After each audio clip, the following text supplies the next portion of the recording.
Hello, Energy Express friends, and happy Wednesday.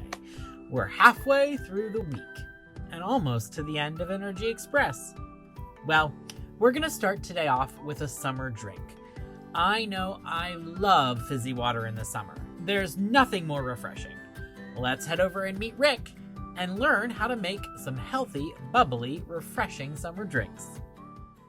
Hi, I'm Rick Rodriguez. I'm the Family and Community Development Agent for Marion and Harrison counties for the WVU Extension Service. And today, we're going to be going over healthy drink recipes that'll help keep you cool during these hot summer months coming up. We know that water is important, and up to 60% of an adult's body is made up of water. And for children and teens, that number is usually higher. And although you can survive without solid food for weeks, trying to live without water for even a few days can cause dehydration and poor health. Water regulates our body temperature, it lubricates our joints, and acts as a shock absorber for our brain. Water helps deliver oxygen all over our body. But how much water should we be drinking? Well, for children ages 14 to 13, we should be drinking about 7 to 8 cups of water a day. And for teenagers 14 and older, they should be drinking about 8 to 11 cups a day. And in adults, that number is even higher. Men and women should be drinking between 12 to 15 and a half cups of water a day. Now that we know how much water we should be drinking, we're going to take a look at a fruit fizzy recipe that is going to help increase the amount of water we're drinking a day. And it's a very simple recipe that helps also reduce our sugar intake. What we're going to need is seltzer or club soda and 100% fruit juice of your choice. I chose cranberry juice, but if you don't like the tartness, then feel free to choose another 100% fruit juice. And what we're going to do is do half a cup of seltzer water and half a cup of 100% fruit juice. Mix that together and you have a nice fruit fizzy that'll help keep you cool on a hot summer day. So we're going to do half a cup of club soda,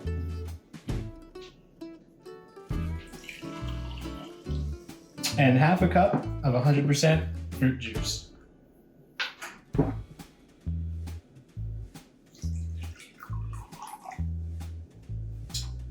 we go. Mix those together, and there you go, a fruit fizzy. And as I mentioned earlier, it's going to have significantly less sugar than a soda. A typical soda has about 31 grams of sugar, or about 7 teaspoons. This fruit fizzy has about 9 grams, or 2.5 teaspoons. And just to visualize what 7 teaspoons of sugar looks like, I have a container of sugar, and we're going to scoop out 7 teaspoons of sugar. 1, 2, 3, 4, 5, 6, 7. 7 teaspoons of sugar, and that's how much you're drinking in one 12-ounce soda. We hope that you can incorporate this fruit fizzy recipe into your summer activities. Thank you. Today, we're going to talk again about financial literacy. In today's episode, we're going to talk with our friend Lesley about how we can share our money. Lesley, take it away.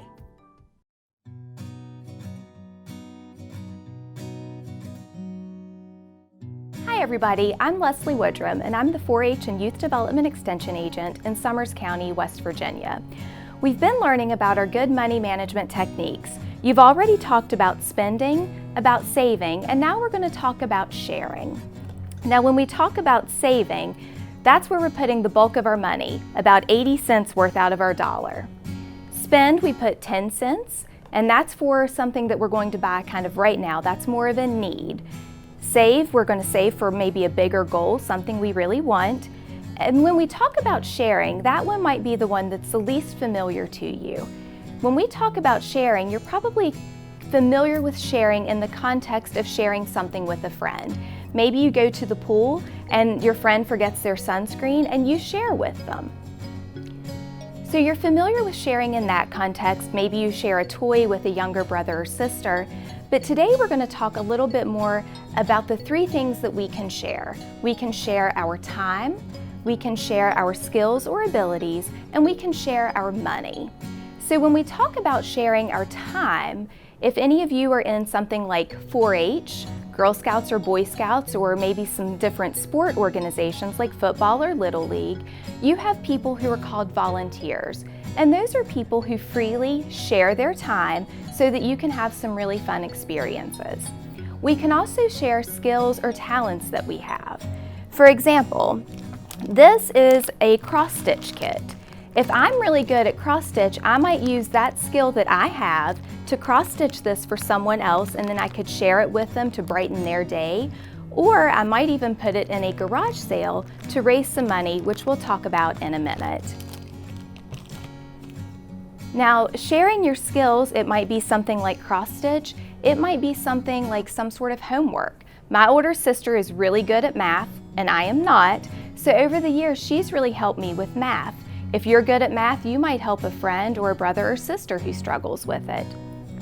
So those are the things that you're probably familiar with sharing, our time and our skills, because we all have things that we can do that make the world a better place.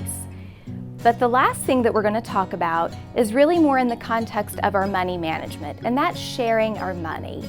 Now, sharing your money probably sounds like something that's pretty hard to do. After all, you probably don't have very much money, and since we're putting 80 cents into our save, 10% into our spend, it only is going to leave us 10 cents to share. So if we do that, obviously it doesn't leave us a lot, but we'll talk about a way to have a little bit more money in a minute. But sharing money probably sounds pretty hard to you. You might have saved your money from a birthday, it could be from a special occasion, it might be from a chore that you did. But the more that you share your money, the more natural it will become, and you'll feel good about yourself for doing it. Now, in addition to sharing your money, some of the time you might really be passionate about something like an animal shelter. I think you've already met Musket. So this is Musket, who we've already met, right? And we know a lot of people really love animals. So some people might want to give money or supplies to animals, but you may not have the money for it. If you don't have the money for it, you might do something that's called a fundraiser. And a fundraiser simply means to raise money for an organization or a person or a cause that you really care about. So in this example, we might raise money for an animal shelter. And when people do fundraisers, they often do bake sales, garage sales, or car washes. You can use your imagination though and come up with whatever works best for you. You might also be interested in donating to a food drive, but to buy food, what do you have to have? You have to have money. So if you don't have money, again, you might do your fundraiser, and you might decide to try to have a bake sale. If you have a bake sale, you could volunteer your time or share your time like we've already talked about. You might use a skill of baking chocolate chip cookies, and then you could sell them and raise some money, and then you could either purchase groceries for your food drive, or you might be purchasing food or toys for our little animal friends at the animal shelter. But think about the last time that you shared something. How did it make you feel? It probably made you feel pretty good about yourself. Think about the last time that someone shared with you and how that made you feel. So when you're thinking about sharing your money and you think, oh, maybe I don't want to share my money, think about how good it makes you feel to share and how good it feels to you when someone shares with you. So we've talked about our 3 basic money management techniques of spend, save, and share. And we encourage you to try to make good decisions as far as managing your money. And remember that all of our videos can be found on our YouTube channel. Thanks for joining us and have a great day. A few weeks ago, you all got to meet my friend Colson Glover. You know, the Mountaineer. You all loved him so much we thought we would bring him back. So here's Colson again with some Mountaineer Fun Facts.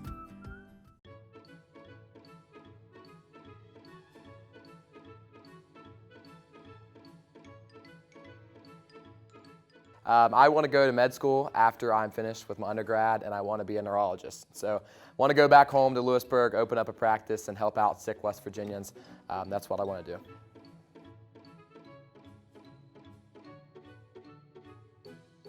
I can do a lot. So one of the games last year was against EKU, and the Mountaineers scored quite a few points. So I actually did 256 push-ups that day.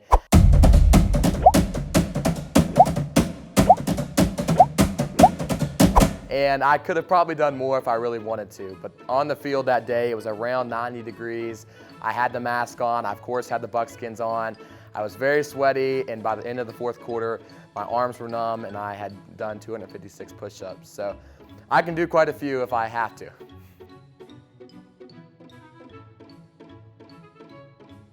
Yes, that was the biggest. The biggest thing I didn't realize when I started growing a beard is every time you eat, it's a huge challenge because you have a lot of hair right around your mouth now. So absolutely, I occasionally do get crumbs in my beard. My family will tell me, hey Colson, you got something in your beard. So you gotta be aware of that every time you're eating something now.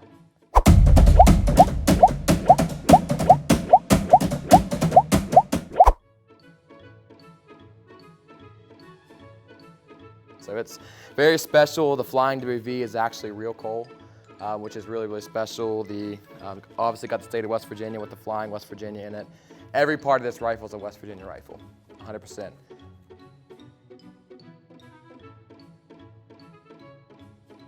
I'm a big fisherman. When I was actually in 4-H, we did a recycling project, and I used bottle caps and bent the bottle caps in half and put a hook on the back, and that was my 4-H project that I got a blue ribbon for, was making recyclable fishing lures, so I'm big on that.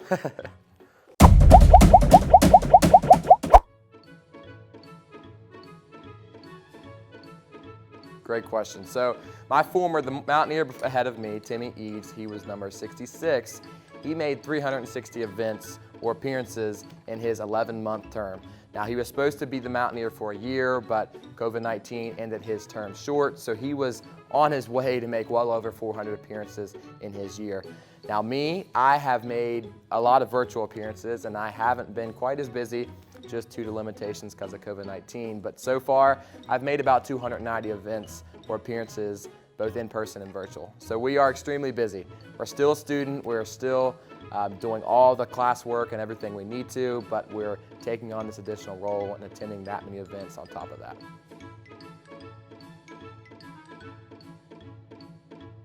When I'm not being the Mountaineer, I do something outdoors. So I recently got into photography. I started woodworking over the pandemic. I love hunting, fishing, kayaking, really something outdoors. So any chance I get to go out and enjoy Mother Nature here in West Virginia, that's what I'm doing when I'm not in the buckskins.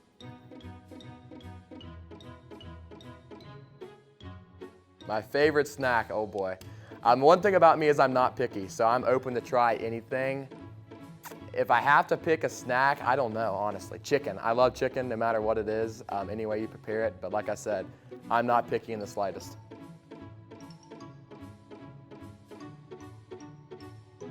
You're putting me really on the spot right now. There's so many great places. So obviously I'm from Lewisburg. I love anything chocolate. So in Lewisburg, we have the Chocolate Festival every year. I love going to the Chocolate Festival and getting various desserts that way. I love tiramisu. It's a little bit of a fancy coffee dessert. But like I said, I'm not picky and I'll eat just about anything that I come across.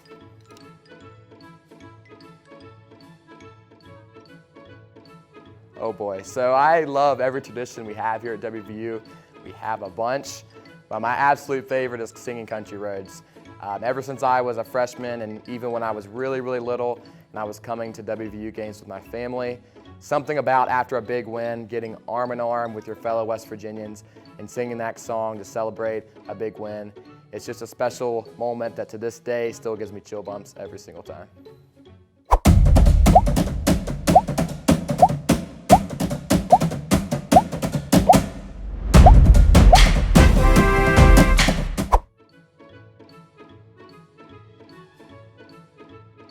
So tied with my first, which was singing country roads, has to be the Let's Go Mountaineers chant, which is a great tradition that we do at every single WVU sporting event. How it works is led by me and other members of cheer and dance, we will go out into the field or court and we will point towards one side of the stadium or field and yell, "Let's go." The stadium on the other side will then follow with Mountaineers. So we'll go back and forth in the stadium field wherever we are, with one side yelling "Let's go" and the other side yelling Mountaineers. So it goes like this. I'll start it out and yell, "Let's go!" The other side will follow, "Mountaineers!" And we go back and forth, getting louder and louder as we cheer on our sports teams here at WVU. Whether we're reading a newspaper, flipping through a magazine, watching television, or even looking at social media, we are consumers of media. We are going to head over to our friends at the Reed School of Media and learn more about our consuming of media and how to understand it a little bit better.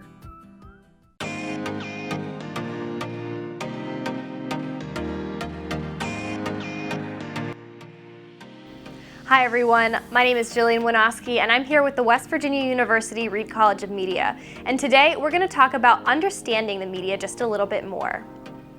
Whether you're watching someone's story on Instagram or reading an article to use for a class project, it's very important to know how to navigate the media.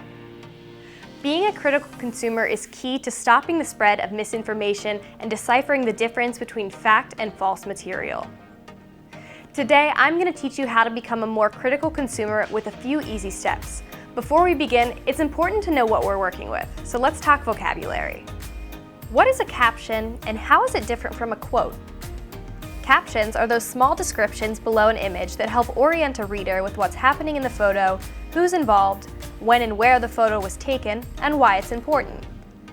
Wow, that's a lot of W's, 5 to be exact. Have you ever heard of the 5 W's and an H? This is a concept you can use when reading an article or listening to a story. When journalists create a summary of what has happened, they might use this phrase to make sure they've provided all the details. Knowing these details are some of the major keys of telling a story. These are easy markers to look for when you're consuming a news source, and noticing the details in between these elements will help you become a critical consumer. Today, we're learning to read. Okay, you probably know how to read already. But I'm teaching you how to read. READ is an acronym for React, Edit, Analyze, and Decode. By using each of these steps, you can think more critically about the sources you're consuming, whether you're reading, listening, or watching. The first step is react. This is usually subconscious, meaning you do it without even realizing it. How often have you seen the headline of a Facebook post or the title of a TikTok and immediately reacted? That reaction might be anger, joy, shock, or even curiosity. Regardless of your reaction, there's a reason why you responded that way. Your reactions help creators decide how to title content. Clicks can turn into likes, shares, and even followers, and that can mean money for creators. It's important to acknowledge your reaction because that can tell you more about yourself and the creators of the content you're reading. What biases caused you to react that way? What biases or intentions caused the content creators to phrase something a certain way? The next step is edit. Let's dissect what's going on in this story. Use those 5 W's and an H to decide what's happening. Are there any details missing?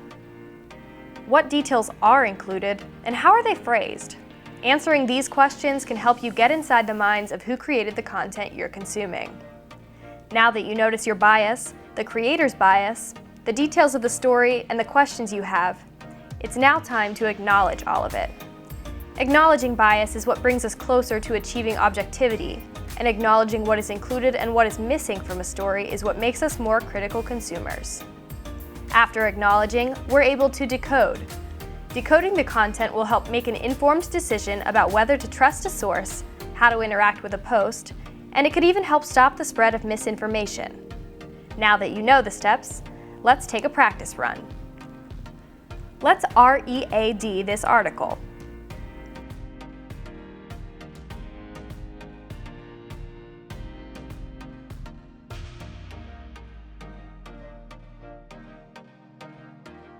How did you react to this article?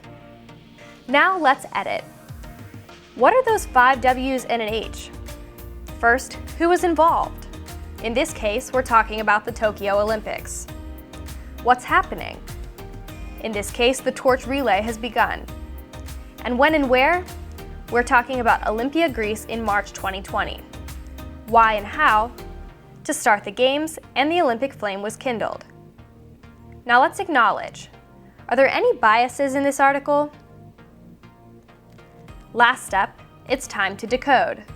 Can we trust this article? The answer is yes, we can. Now let's look at another example. This time it's a tweet. What is your initial reaction to this tweet? It looks like this tweet has some typos.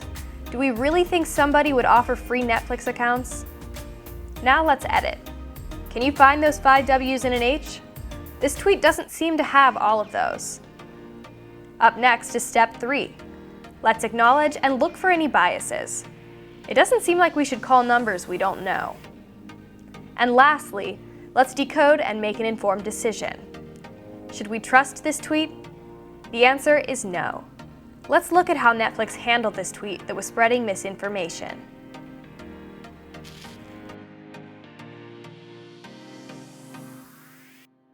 Thanks so much for joining me as we talked about media literacy today. I hope you can take these tools and apply them to your everyday life. Okay guys, next up we go back to our friends from the West Virginia Highland Dancers. Katy and company are going to give us some fun facts about Highland dance and show off some of their fancy steps. There are quite a few people with Scottish heritage in this area, and it's been said that a lot of Scots settled here because it looks so much like Scotland.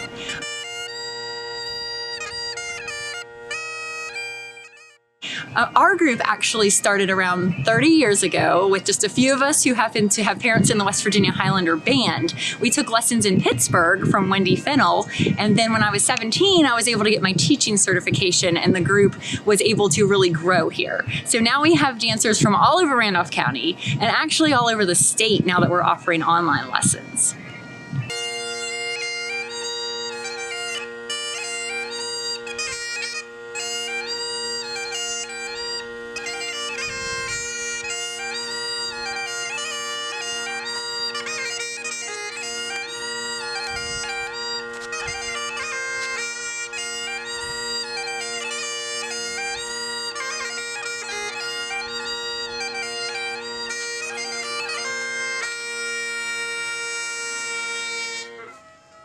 So all of these dancers are wearing traditional tartan, but there are 2 different costumes that you'll see here.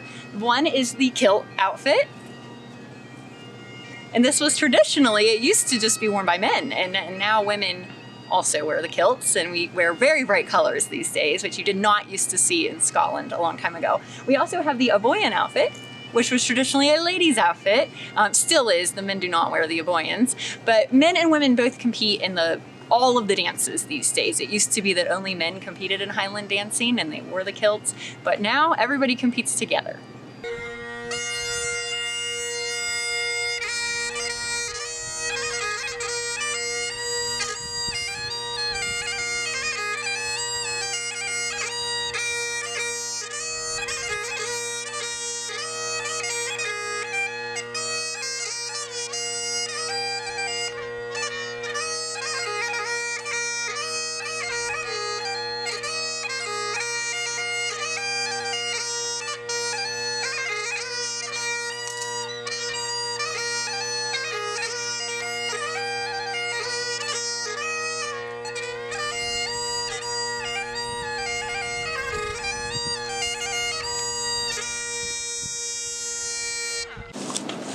I'm Gabby. I'm a student of Katy Dillon's, and I've been going to the West Virginia Highland Dancer group for over 6 years now. And I recently became an instructor, so I teach my own classes. I'm also going to Davis and Elkins College, where they offer a scholarship for Highland dancers, and I'm a part of their group, so I get to perform quite a bit with them.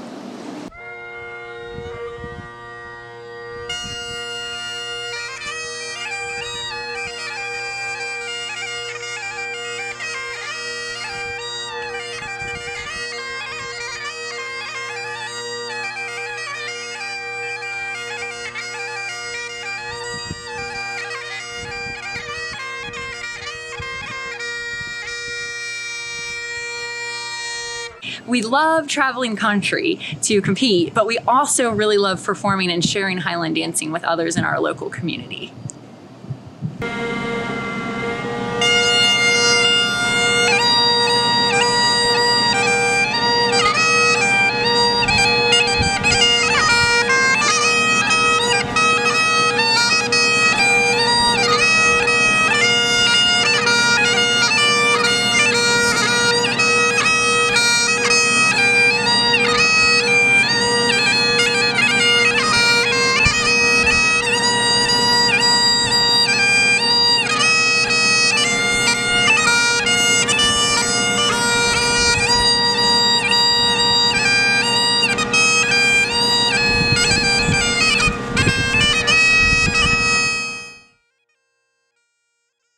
Well, we end our day just as we started, with our friend Rick in the kitchen, making up a healthy and delicious beverage. Take it away, Rick. We're going to be going over how to make a green smoothie with strawberries and bananas to replace those nutrients that you lose when you're active this summer. It's important to remember that when you exercise, you sweat. And when you sweat, you lose water and minerals. It's important to replace that water you lose when you sweat. Kids and children who are very active for longer than 60 minutes may need to replace water and minerals using a sports drink. Or you can incorporate this green smoothie with strawberries and bananas as a healthy alternative to replace those nutrients that kids lose. It's also important to keep in mind that energy drinks are not sports drinks and should not be used to replace water during exercise. Most energy drinks contain caffeine, and caffeine causes the body to lose water. It can sometimes cause anxiety, headaches, and stomach aches, as well as sleep problems. Also, energy drinks contain a high amount of sugar and calories, which can lead to weight gain and tooth decay. Let's take a look at our green smoothie with strawberry and bananas. We're going to start with half a ripe banana, half a cup of frozen strawberries, a quarter of vanilla yogurt. I've chosen a dairy-free alternative, a quarter cup of skim milk, or again, I've chosen almond milk as a dairy-free alternative, and a quarter cup of kale or spinach, and I've opted for the spinach. We're gonna put all of those together and blend them up. So we'll start with half a banana, half a cup of strawberries, a quarter cup of yogurt, a quarter cup of almond milk, and a quarter cup of spinach. And we're going to blend all of these together. And if it's too dry, you may need to add some more milk or dairy-free alternative.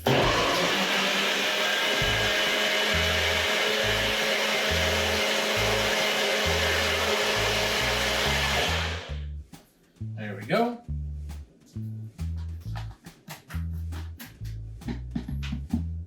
Nice and blended. Pour that into a glass.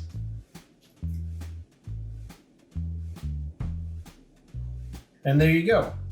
A nice green smoothie with strawberry and bananas that is going to help replace those nutrients that you lose when you're active this summer. We hope you can incorporate this recipe as well as stay hydrated this summer, and thank you.